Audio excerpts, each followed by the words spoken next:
Salut, c'est Mickaël, je vais vous parler de l'histoire d'Auguste Dunhomme. Elle a débuté l'histoire d'Auguste Dunhomme, c'est très simple, en 1985 parce que la mairie de l'époque a souhaité fêter les 2000 ans de la ville d'Autun. Ça a commencé par des grandes fêtes historiques, médiévales, antiques, 1900, des conférences. Toute la ville s'est mobilisée, associations, amicales, municipalités, pour faire en sorte que ces 2000 ans ils soient fêtés en grande pompe. Les gens de l'époque ont dit on peut pas faire retomber on va dire cet engouement comme ça, on va créer un son et lumière, et c'est ainsi qu'Auguste Dunhomme a été créé en 1986 au Théâtre Romain. Depuis 1985 à aujourd'hui, différentes phases, notamment une phase où le spectacle est géré par la municipalité avec les services de la ville d'Autun jusqu'en 1998, et là, les bénévoles décident de créer une association qui prend petit à petit son autonomie pour faire de belles choses et continuer l'aventure. C'est extraordinaire que ça se poursuive de génération en génération jusque-là. Différents spectacles, hein. Donc à partir de 1986, donc le célèbre Il était une fois Auguste Dunhomme, qui a été joué longtemps, hein, jusqu'en 2001.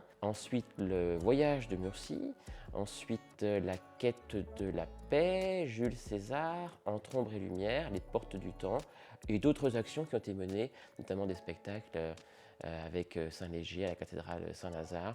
J'en profite pour saluer Florence Oeillard, notre auteur, et notre metteur en scène Jean-Claude Baudouin, qui nous font chaque fois des merveilles. Alors l'association, elle se réserve déjà de se féliciter de ce qui va se passer cette année, c'est-à-dire une belle réussite et surtout beaucoup de bénévoles qui ont rejoint l'association. C'est assez extraordinaire, ce qui nous laisse beaucoup d'opportunités pour créer de belles choses dans les mois et années à venir.